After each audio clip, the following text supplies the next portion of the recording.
हिंदी के 15 सेशंस में आपका मोस्ट वेलकम है गाइस। आज आइए और लाइव चैट से आप लोग जुड़ जाइए। लाइव सेशन से जो भी आपका डाउट्स हो क्लियर करना स्टार्ट कर दीजिए। वहाँ पे टेलीग्राम पे आप जितने भी गाइस ऑनलाइन बैठे हैं वहाँ से सिर्फ ऑनलाइन में ही बैठे रहेंगे। आपको 9 सेशंस में पता होगा।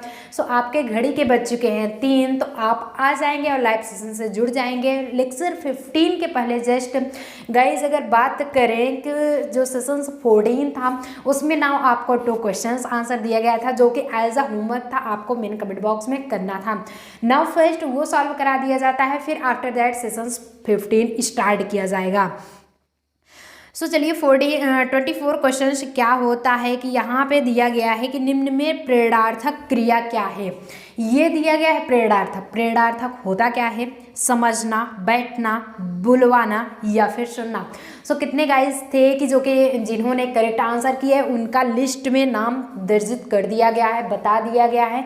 अपना देख सकते हैं, लाइव चैट किया गया है, आप कंफर्म कर सकते हैं। 24 जो गाइस होगा ये 24 दिया जा चुका है, कौन सा है? जितने भी हमारे प्रिय सभी साथी ऑप्शन बी बता रहे हैं वो सभी सही हो जाएंगे कि बुलवाना जो होगा एक प्रेरणार्थक क्रिया होगा। होगा कैसे, समझेंगे कैसे? समझना एक टाइप से कि आप अपने माइंड पे निर्भर करते हैं, बैठना ये भी होगा, सुनना ये भी होगा, बट बुलवाना किसी को आप किसी से बुलवा रहे हो, उनको फला मतलब बुला लिया जाए उनको, तो क्या होगा इसमें प्रेरणार्थक, उनको प्रेरणा दिया जा रहा है कि कंडीशंस रखी जा रही है कि उनको बुलवा लिया जाए। तो एक टाइप से कि ये तो वर्ब हुआ, एक क्रिया हुआ, लेकिन ये कंडीशंस ऑफ इंडिकेटिंग टू प्रेरणार्थक। समझ में आया फैक्ट? अब यहीं पे 25 क्वेश्चंस क्या होगा जो कि संधि से रिलेटेड है और आपको बताया गया है कि सिर्फ 2-4 सेशंस पढ़ने की बात है, उसी के नाम अंतर्गत आपको बताया जाएगा। संधि सब कुछ टोटली क्लियर कराया जाएगा। कौन सी विसर्ग संधि नहीं है? अगर आप पढ़े हो कि कौन सी विसर्ग संधि नहीं है, शिरोमणि, संतोष, मनोयोग या फिर बहिष्कार। इसका करेक्ट आंसर क्या होगा? कितने गाइस सही आंसर कर रहे हैं? जिन्होंने होमवर्क नहीं किया है बहुत गलत करते हैं कि आप पढ़ते हो सेशंस में बट होमवर्क वो स्टूडेंट्स पढ़ते ही नहीं है, सीधी सी बात है, स्किप करते हैं। आप अगर पढ़ते भी हैं स्किप करते चलते हैं तो भी सेशंस नहीं समझ में आएगा, आपको क्वेश्चन आंसर नहीं आएगा। और अगर आप पढ़ने के बावजूद भी अगर आंसर नहीं करते हैं, चाहे गलत ही हो, लेकिन आप करने की कोशिश तो करिए, धीरे धीरे कुछ ना कुछ आप सीखेंगे। आप आंसर जरूर करिए। मेन कमेंट बॉक्स में जो लिस्ट वहीं से आपकी बनती है। और हाँ, लिस्ट आपकी तभी बनती है कि सिर्फ अगर जो भी सेशंस क्लियर कराया जाए, जो भी सेशंस का द एंड हो, उसके जस्ट आधे घंटे बाद तक ही जितने स्टूडेंट्स नाउ आंसर करेंगे उन्हीं का सिर्फ टॉप 10 में लिस्ट उनकी बनेगी। बाकी उसके बाद चाहे जितने गाइस करेंगे उनकी लिस्ट में नाम नहीं होंगे। तो कितने गाइस इसका सही आंसर कर रहे हैं? जो बिल्कुल करते रहेंगे। जितने भी गाइस ऑप्शन सी बता रहे हैं वो सभी सही हो जाएंगे। जितने भी हमारे सभी प्रिय साथी ऑप्शन सी कह रहे हैं कि कौन सी विसर्ग संधि नहीं है, संतोष जो होगा ये विसर्ग संधि नहीं है। 2-4 दिन के लेक्चर में आपको टोटली कवर कराया जाएगा, लेकिन किस तरह से क्वेश्चन आपसे पुटअप होते हैं ना वो आप सीख लेंगे। इससे ये रहता है। अब चलिए नाउ 15 आपका स्टार्ट होता है। इससे आपको ये जानकारी मिलती है कि किस टाइप्स के क्वेश्चन आएंगे और किस तरह से हम थियरी पढ़ना है। नहीं तो आपको अगर फर्स्ट थियरी पढ़ा दिया जाता है गाइस तो समझते हैं कि थियरी से क्वेश्चन आते ही या नहीं है। इसलिए कहीं कहीं स्किप करने के बजाय जहाँ भी क्वेश्चन आ रहा है आप पढ़ते चलेंगे। नाउ थियरी पढ़ेंगे तो आपको समझ में आएगा। नहीं पढ़े थे प्रीवियस सेशंस में क्वेश्चन इस टाइप के आए थे, इसीलिए क्वेश्चन हम बनाते हैं। अब यहाँ पे फर्स्ट क्या होता है गाइस? फर्स्ट क्वेश्चन दिया गया है कि बीजक किसकी रचनाओं का संग्रह। अगर आप बेसिक चीज़ छोटे से ही ध्यान से पढ़े होंगे तो बीजक किसका है? कबीरदास का जी है। बिल्कुल यार, कबीरदास की ही रचनाएं हैं ये, जिसमें साखी शब्द रामायणी था कि कबीर, जयसी, सूरदास, तुलसीदास। क्या विश्वास नहीं हो रहा? हिंट्स दिया जा रहा है या फिर कंफर्म बताया जा रहा है? इसका करेक्ट आंसर गाइस क्या होगा? जी बिल्कुल गाइस, आप लोग आंसर करते रहेंगे। जितने भी साथी ऑप्शन ए बता रहे हैं वो सभी सही हो जाएंगे कि कबीर जो है वो बीजक रचनाओं को उन्होंने प्रस्तुत किया था। कबीर जी बिल्कुल पढ़े लिखे थे नहीं, लेकिन तब भी इन्होंने रचनाएं किया था। आज तो आप लोग पढ़ लिख ले रहे हो तब भी क्या रचनाएं कर सकते हैं? रचनाओं के बजाय आप पढ़ ही नहीं रहे हो, रचनाएं क्या करना बजाय। और जितने गाइस पढ़ रहे हैं उनका मोस्ट वेलकम है। पढ़िए, आगे बढ़िए, नाउ हमेशा आगे बढ़ते रहिए, खुश रहिए। कि प्राधिकारी के लिए सटीक अंग्रेजी शब्द है। जिस तरह से उसमें अधिसूचना का अनुवाद आया था, आप इंफॉर्मेशन रखे थे, नोटिफिकेशन सॉरी, उसी तरह से प्राधिकारी के लिए सटीक अंग्रेजी वर्ड ऑफिसर, लॉर्ड, अथॉरिटी या फिर प्रोप्रियर, एक सेकंड, ये होगा आपके अथॉरिटी या फिर प्रोप्रिएटर, यानी कि इसका वर्ड क्या होगा अंग्रेजी में, वो भी टू का जी बिल्कुल किसका करेक्ट आंसर करते रहेंगे। जितने भी साथी अथॉरिटी बता रहे हैं वो सभी सही हो जाएंगे। Authority is the correct answer कि प्राधिकारी के लिए जो सटीक वर्ड होगा वो अथॉरिटी होता है। कहते नहीं आपकी अथॉरिटी क्या है, तो मतलब कि प्राधिकारी आपका वर्क क्या है, अथॉरिटी क्या है, आपकी एबिलिटी क्या है, 9 अलग अलग डिवाइड होता है। अब यहीं पे 3 स्टार्ट होता है। 3 क्या है आप देखेंगे अगर कि मथुरा और वृंदावन में प्रमुखता कौन सी भाषा बोली जाती है। हर जगह की अलग अलग बोली होती है, तो कौन सी भाषा बोली जाती है वो भी बहुत ही आध्यात्मिक में बहुत ही मनमोहक दृश्य देखने वाली जगह मथुरा और वृंदावन। संस्कृत, मारवाड़ी, ब्रज भाषा या फिर मराठी। सो इसका गाइस करेक्ट आंसर बताते चलेंगे आप लोग जी, बिल्कुल करते रहिए आंसर। सो जितने भी साथी ऑप्शन बी बता रहे हैं वो सभी सही हो जाएंगे, क्योंकि मथुरा, वृंदावन इन सब जगहों पे ब्रज भाषा ही बोली जाती है ज़्यादातर, आमतौर पे ब्रज भाषा।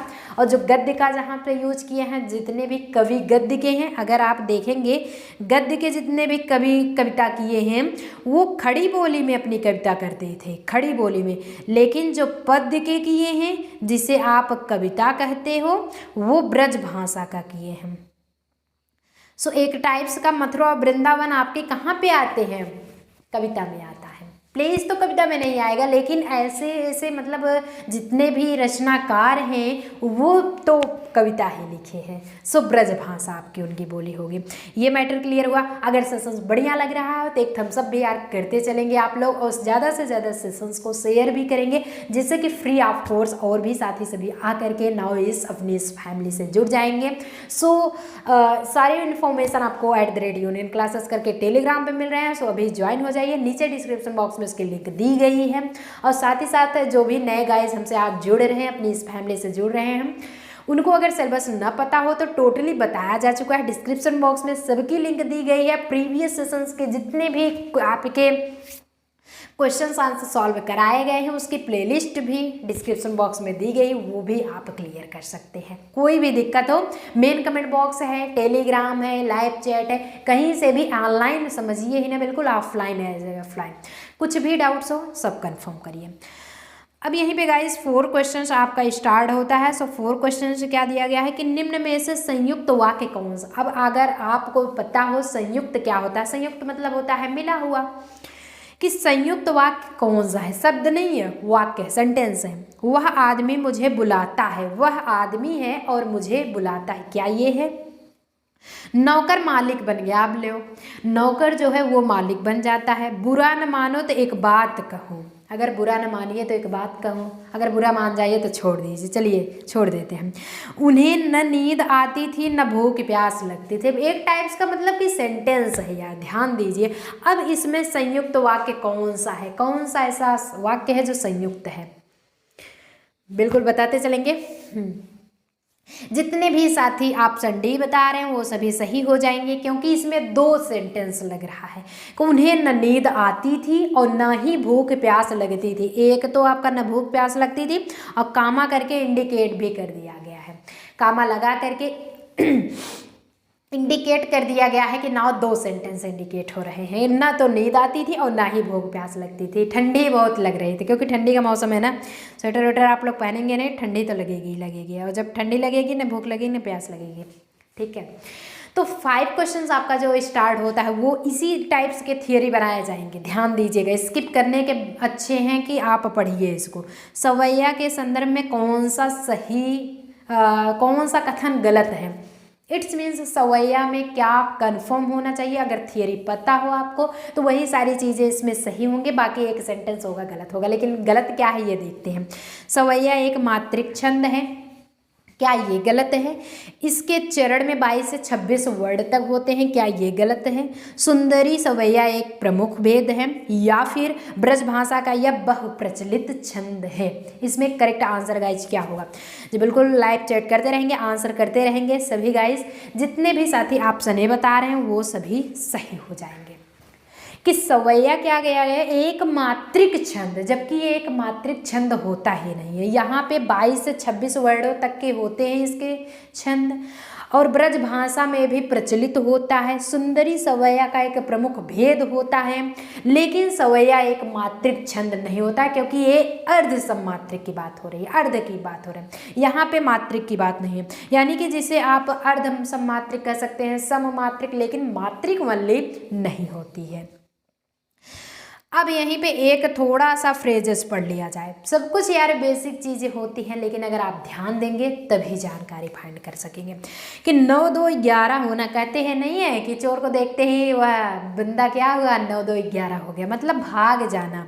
अर्थ निम्न विकल्पों में से क्या होगा? सरपट भागना, जीड़ना, सरपट भगाना, भगाना या फिर भागना। भागना मतलब खुद वो प्रक्रिया कर रहा है, क्रिया, लेकिन भगाना मतलब किसी को उत्साहित कराए, यार भाग जाओ, आप भाग जाओ, नहीं चोर आए, पुलिस आएगी ना तो फिर पीटे भी जाओगे। तो जागना क्या होगा इसका आंसर? 6 आपका स्टार्ट है। सो जितने भी साथी ऑप्शन ए बता रहे हैं वो सभी सही हो जाएंगे। सरपट भागना इट्स मीन्स बहुत जल्द भाग जाना, पलक झपकते ही वो वहाँ से दंड से निकल जाना। तो 9 2 11 होना मतलब कि सरपट भाग जाना। तो ऐसे क्वेश्चंस आएंगे तब तो आप लोग क्लियर कर ही लेंगे, लेकिन ऐसे ही क्वेश्चंस आते हैं थोड़ा सा मतलब बेसिकली ही होगा, लेकिन उसमें प्रेजेंस ऑफ आपको माइंड लगाना। प्रेजेंस ऑफ माइंड अगर आप ध्यान देंगे, समझे रहेंगे, तभी आप जान पाएंगे। तो practice is the most important, practice करेंगे तभी जानकारी फाइंड कर सकते हैं। होता है गाइज, उर्दू किस भाषा का शब्द है? उर्दू क्या होता है, किस भाषा का शब्द होता है? कि जर्मनी, अरबी या फिर तुर्की या फारसी? इसका करेक्ट आंसर क्या होगा गाइज? 5 सेकेंड का टाइम मिलता है आपको, नाउ करेंगे। जी बिल्कुल, साथ ही क्वेश्चन स्टार्ट है, बताते चलिए, कर रहे हैं। जितने भी साथी ऑप्शन बी बता रहे हैं वो सभी सही हो जाएंगे। तुर्की, तुर्की इज द करेक्ट आंसर। कि उर्दू किस भाषा का शब्द है? समझ में आगे चला जाए। उर्दू जो है वो तुर्की भाषा का शब्द होता है, तुर्की से रिलेटेड होता है। अब यहीं पे 8 क्वेश्चंस आपका स्टार्ट होगा। अगर 8 क्वेश्चंस गाइज होता है कि पक्षी के लिए सही पर्यायवाची वाले शब्दों की पंक्ति को चुनिए। दिया तो 4 ऑप्शन गया है, लेकिन इसी में से हर 4 ऑप्शंस में अगर आप देखें तो दिया गया है 3-3 वर्ड। तो हर ऐसा कौन सा ऑप्शन है जिसमें तीनों वर्ड पक्षी के लिए ही इंडिकेट कर रहा है, किसी अन्य के लिए नहीं? विहग विहंगम खग, विहाग विहंगम खग, विहाग विहंगम खग या फिर विहाग विहंगम खाग? क्या होगा, क्या करेक्ट आंसर होगा गाइस? जी बिल्कुल करते रहेंगे। जितने भी साथी ऑप्शन ए बता रहे हैं वो सभी सही हो जाएंगे। कि विहग, विहंगम और खग, यही जब आएगा तो है वही चीज़, लेकिन कहीं पे खाग लिख दिया, कहीं विहंगम लिख दिया है, कहीं विहाग लिख दिया गया है, जबकि सही आंसर क्या होता है? विहग विहंगम खग। ये आपके पक्षी के लिए पर्यायवाची शब्द है। विलोम तो गाइस पूछा नहीं है, विलोम पूछेगा तो तभी करना है। जब पर्यायवाची पूछे तो पर्यायवाची दीजिए, विलोम करना है विलोम, लेकिन ये बेसिक चीज़ें आपसे पूछेगा जरूर। दिए गए विकल्पों में से हर्ष शब्द के विपरीतार्थक शब्द का चयन कीजिए। सबसे पहले आप गाइज यहाँ पे समझेंगे कि हर्ष मतलब होता क्या है। हर्ष मतलब होता है खुशी, हर्ष मतलब हुआ खुशी, और जस्ट खुशी शब्द के विपरीतार्थक यानी कि अपोजिट, जिसे विलोम कहते हैं, शब्द का चयन करना है। विषाद, तात्कालिक, अस्थाई या फिर जीवंतता? क्या करेक्ट आंसर होगा? 9 क्वेश्चन का कितने गाइस सही आंसर कर रहे हैं? जी बिल्कुल, जितने भी साथी ऑप्शन बी बता रहे हैं वो सभी सही हो जाएंगे, क्योंकि विषाद जो गाइस होता है, विषाद मतलब दुख होता है। विषाद मतलब दुख, और खुश, सुखी, दुखी, सुख, दुख, आपका हर्ष, विषाद, यही तो सारी चीज़ें होती है ना, तो यही होगा फैक्ट। थम्स अप करते चलेंगे। साथ साथ मितव्ययी की कंडीशन न अपनाइए, थम्स अप आप लोग करते चलेंगे। अब यहाँ पे होता है कि मोती का तत्सम रूप है। मोती पढ़ने के लिए इट्स मीन तद्भव तत्सम पढ़ने के लिए जानकारी फाइंड करना है फर्स्ट सेकंड में। सो डिस्क्रिप्शन बॉक्स में टोटल प्लेलिस्ट दिया गया है। हिंदी का फर्स्ट सेकंड थर्ड आप सेशन क्लियर कीजिए, उसमें नाउ टोटली आपको कंफर्म होगा तत्सम क्या होता है, तद्भव बहुत ही अच्छे बकायदे ढंग से क्लियर कराया गया है। मोती, मौक्तिक, मुक्तक या फिर उपयुक्त में से कोई नहीं, it's mean none of these. All of the above यानी कि इनमें से सभी, उपयुक्त में से कोई नहीं यानी कि नन ऑफ दीज। क्या होगा इसका करेक्ट आंसर, बताते चलेंगे। सो जितने भी साथी ऑप्शन भी बता रहे हैं वो सभी सही हो जाएंगे। मौक्तिक, मोती का तत्सम वर्ड क्या होता है, मौक्तिक होता है। ये क्लियर हो गया है। अब यहीं पे 11 स्टार्ट किया जाता है कि ये दिया गया है, क्या है ये, कि यक्स यक्स फिर से यक्स, रेखांकित चिन्ह कौन सा है, यानी कि इसके जस्ट नीचे अंडरलाइन टोटल दिया गया है। रेखांकित चिन्ह क्या है आपका, लोप सूचक है, समाप्ति सूचक है, स्थान सूचक है या फिर टीका सूचक, यानी इंजेक्शन से इंडिकेट हो रहा है। इंजेक्शन नहीं लगाना है। चलिए, तो किससे रिलेटेड है 11 जी, बिल्कुल आंसर करते रहेंगे गाइस। जितने भी हमारे सभी प्रिय साथी ऑप्शन ए बता रहे हैं वो सभी सही हो जाएंगे। लोप सूचक, अब बताइए लोप सूचक क्या होता है। कहते नहीं है कोई भी एक्स वाई जेड या फिर कहीं भी X X X Y Y Y दे देते हैं या फिर जेड ही दे दिया जाए। अक्सर है कि एक्स एक्स करके देते हैं, आफ्टर दैट उसके बाद जस्ट एक्स वाई जेड। कहीं किसी का नाम कोई अननोन हुआ तो अननोन को ही एक्स वाई जेड या फिर एक्स एक्स एक्स से इंडिकेट करते हैं। तो लोप यानी कि वहाँ पे उसका लोप हो गया है, वो हट चुका है, रिमूव हो चुका है। तो किसी भी चीज़ को जो रिमूव हो गया है, जो लोप सूचक है, उसको एक्स वाई जेड से इंडिकेट किया है। समझ में आ रहा है सेशन, आगे चला जाए। अब यहीं पे आपका 12 होता है, 12 स्टार्ट किया जाता है। सो 12 क्वेश्चन क्या होता है गाइस, कि उपमा के 4 अंग में से, उपमा अलंकार जो होता है उसमें के 4 अंग में से किसी एक के न होने पर भी उपमा अलंकार होता है। यानी कि उपमा अगर 4 टाइप्स का है, 4 उसके अंग हैं, उसमें से एक नहीं है तब भी उपमा अलंकार होता है। उसे क्या कहा जाता है, उसे क्या कहा जाएगा, कुछ तो नाम चेंज होगा ना गाइज। अनुपमा, उपमा, लुप्तोपमा या फिर पूर्णोपमा। इसका सही गाइस आंसर क्या होगा। चलिए 12 स्टार्ट है, आप लोग बताएंगे इसका सही जवाब क्या होगा। सो जितने भी गाइस ऑप्शन भी बता रहे हो वो सभी सही हो जाएंगे। आप क्यों होगा, लुप्तोपमा क्यों है, क्योंकि इसमें एक अंग हटा हुआ है। लुप्तोपमा यानी कि इसका संधि विच्छेद करेंगे। चलिए इस वर्ड के आ जाने से आपको 2 चीज़ जानकारी फाइंड हुई। एक तो लुप्त प्लस उपमा, उपमा तो अलंकार है, ये तो आ ही रहा है, लेकिन क्या है, लुप्त है, हटा हुआ है। अभी जस्ट जो प्रीवियस क्वेश्चन आप पढ़े हैं तो लुप्त है, इट्स मीन्स एक अंग, उपमा के 4 अंग में से एक नहीं है तो लुप्त ही तो है, और कुछ है, कुछ नहीं है। सो ये मैटर क्लियर हो गया। ये पूरा टोटल 12 तक हो गया है। अब नाउ 13 स्टार्ट किया जाता है। आपका 13 क्या है, होनहार वीरवान के पोत चीकने पात, लोकोक्ति का सही अर्थ क्या होगा। ये एज अ संस्कृत यानी कि मुहावरा दे दिया जा चुका है। ये मुहावरा है कि होनहार वीरवान के होत चीकने पात। अब इसका सही अर्थ क्या होगा। होनहार बालक सुंदर होता है, कि जो होनहारी होगा, जो इंटेलिजेंस होता है वो क्या होता है, सुंदर। अब यहाँ पे आप सुंदर के लिए क्या लगाएंगे गाइस, चैट सेक्शन में चैट करना नहीं बोलेंगे, आंसर दीजिए। यहाँ पे ना तो ब्यूटीफुल लगेगा, ना ही आपका ये कंडीशंस इट्स जो होगी वो, ना तो प्रेटी लगेगा। यहाँ पे होगा तो होगा हैंडसम, और होगा हैंडसम क्यों, क्योंकि उसके पहले आप प्रेजेंस आप माइंड लगाइए, बालक है तो बालक है, मैस्कुलिन जेंडर है, इसलिए हैंडसम लगाए हैं। अगर यहीं पे फेमिनिन होता तो आप क्या यूज करते, ब्यूटीफुल। अगर यहीं पे आपका कॉमन होता या फिर न्यूटर जिसे होता, कॉमन ने न्यूटर, तो उसके लिए प्रेटी लगाते, सुंदर। कंफर्म हुआ कंडीशन। और थर्ड क्या होता है, सेकंड, सुंदर बालक होनहार होता है। जो सुंदर बालक होता है, क्या वो जो देखने में सुंदर है वो इंटेलिजेंस होता है। या होनहार बालक के गुण बचपन से ही दिखाई देने लगते। It's means morning shows the days, पूत के पांव पालने में ही दिख जाते, मॉर्निंग सोज द डेज, ये भी फ्रेजेस हैं।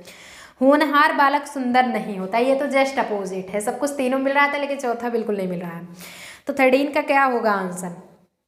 13 का आंसर जितने भी गाइस ऑप्शन सी बता रहे हैं वही सही हो जाएंगे कि होनहार वीरवान के होत चीकने पात, मतलब कि होनहार बालक के गुण बचपन से ही दिखाई देने लगते हैं। क्या कहेंगे?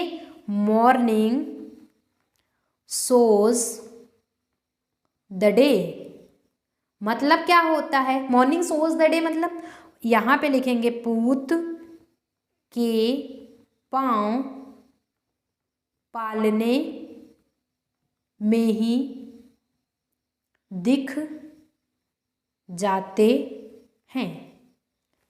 मॉर्निंग सोज द डे, पूत के पांव पालने में ही दिख जाते हैं, तो होनहार बालक के गुण बचपन से ही दिखाई देते हैं। होनहार वीरवान के होत चीकने पात। ससेंस बढ़िया लग रहा है, आगे चला जाए। अब ये 13 आपका क्लियर हो गया है। अब देखेंगे जरा 14। 14 होता है जीतने की इच्छा। वाक्यांश के लिए एक शब्द होगा, जीतने की इच्छा, आपके अंदर जीतने की इच्छा है, उसके लिए एक वाक्य क्या होगा कि जुगुप्सा, जुगुसा या फिर लिप्सा या जिगीसा, क्या वर्ड होगा?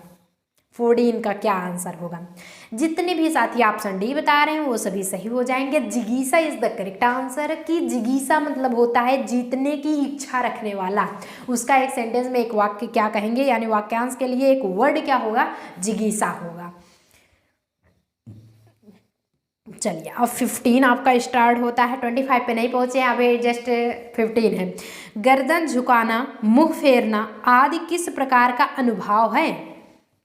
अगर आपसे पूछा जाए कि गर्दन वो झुका लेता है, मुंह फेर लेता, कहते नहीं है अपने एटीट्यूड में बैठे, मुंह फेर ले रहे हैं, बात नहीं करने का मन है, मतलब कि अलग बना रहे हैं।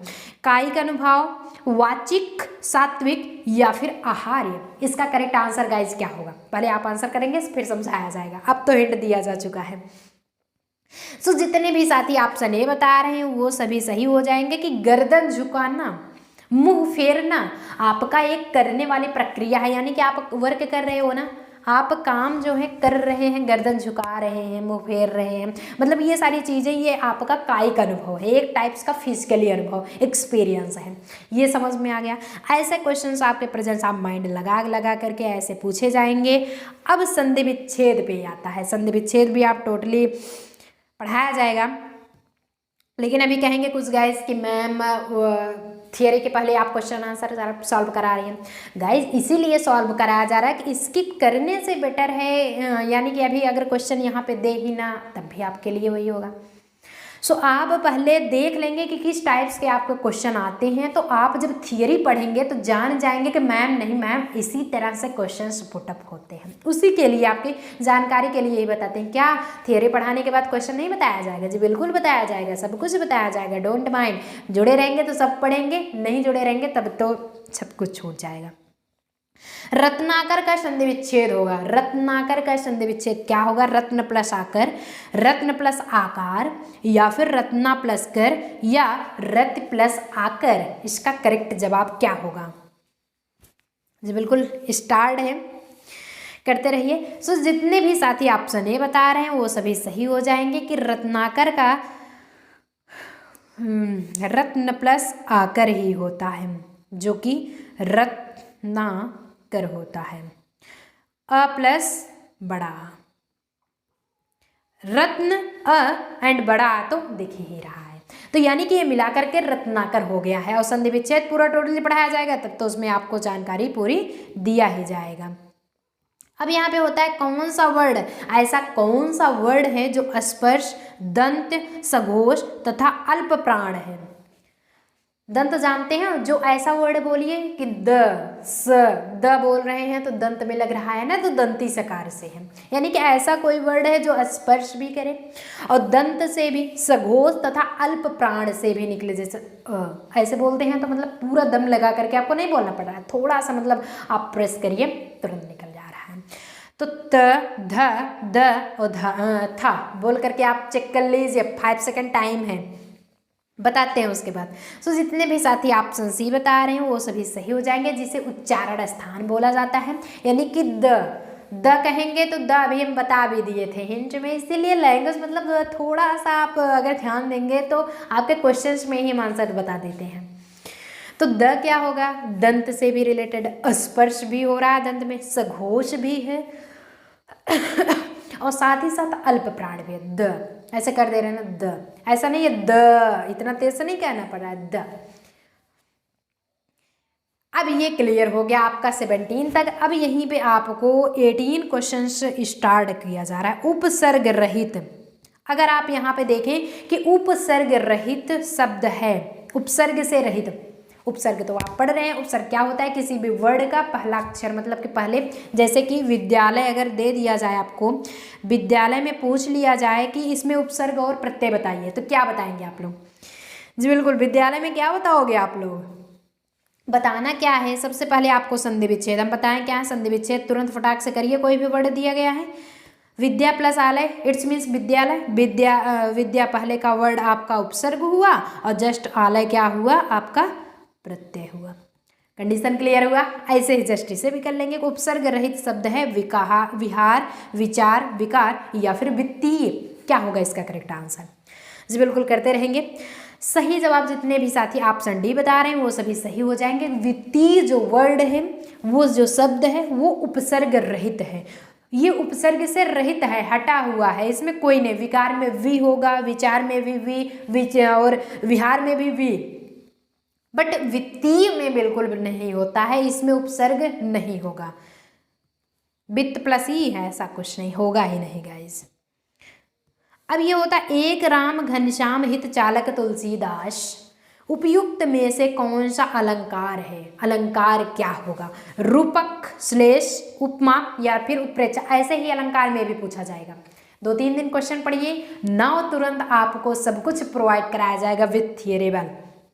एक राम है, घनश्याम हित चालक तुलसीदास, इसमें आपको करना है क्या होगा, बताते चलिए क्या होगा। तो इसमें रूपक अलंकार होगा, और रूपक क्या होगा? As your homework. रूपक क्या होगा? Homework.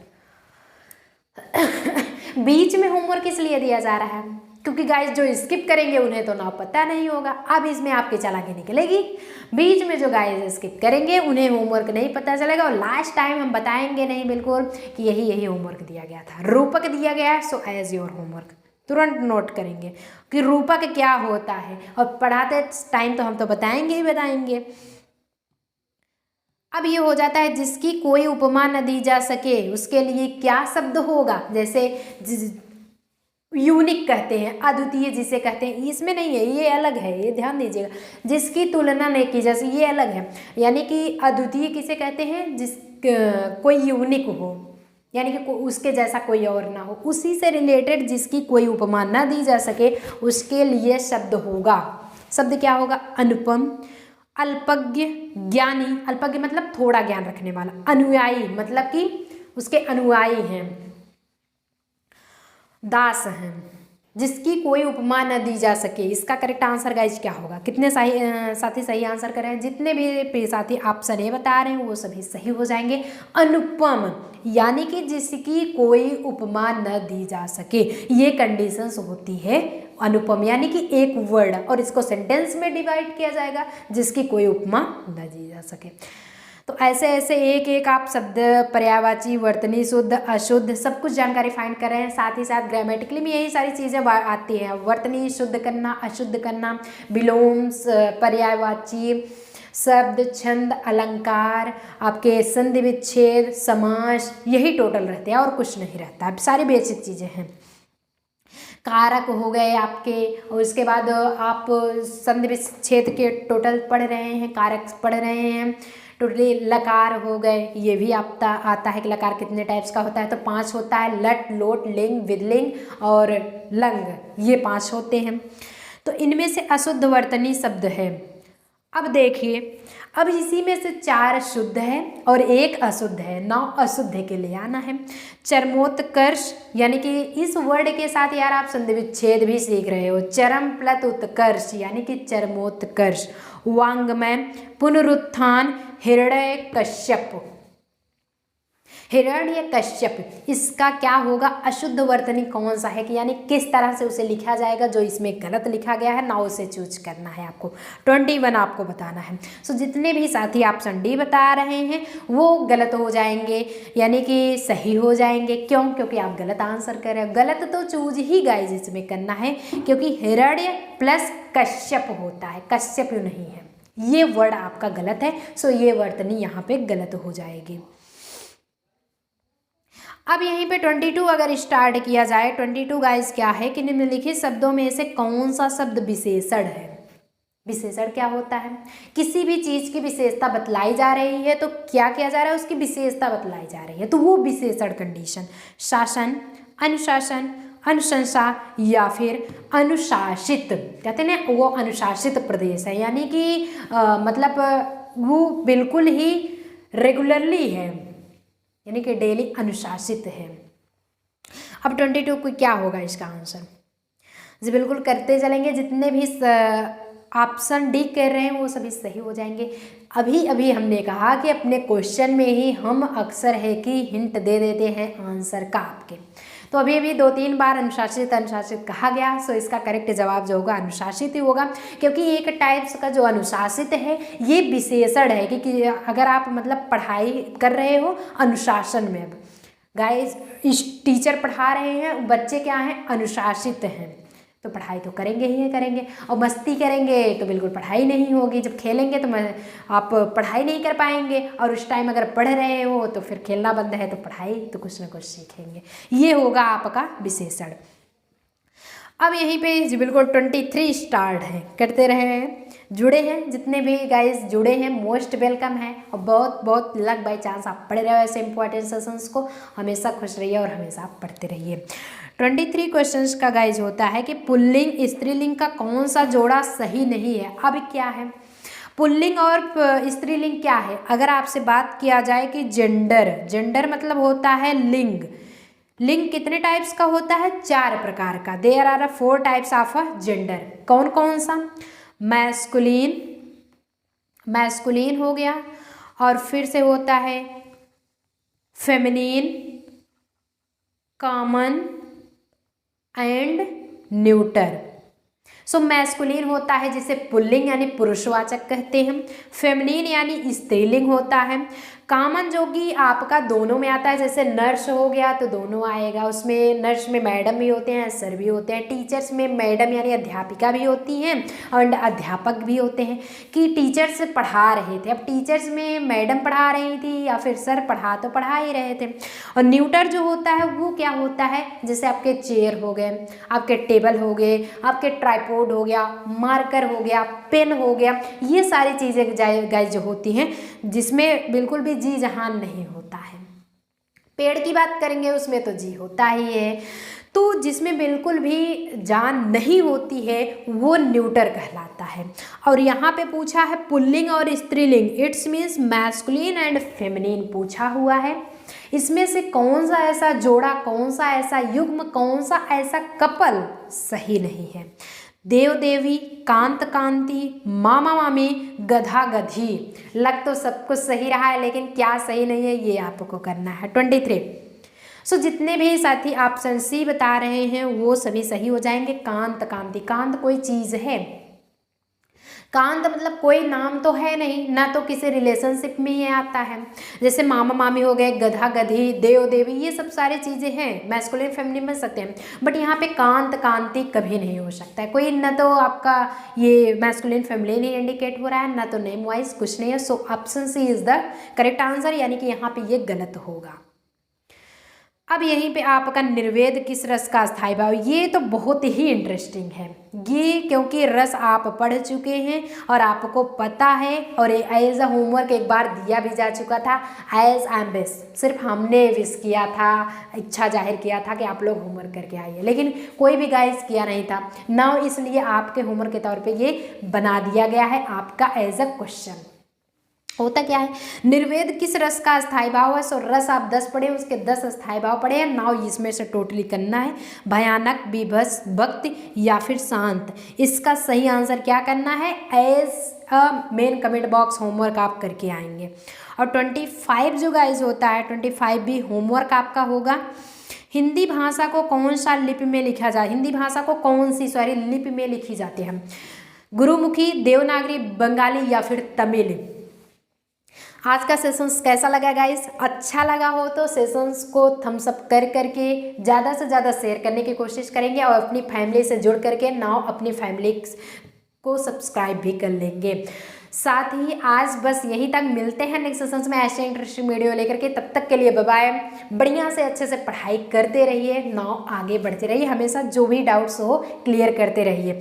As a offline teacher समझिए, जो भी ना समझ में आए main comment box, live chat, @union classes करके टेलीग्राम, जो कि डिस्क्रिप्शन बॉक्स में लिंक दिया गया है, वहाँ से जुड़िए और अपना कॉन्सेप्ट क्लियर करिए। 100% क्या, 101% आप सरकारी सीट हासिल करिए।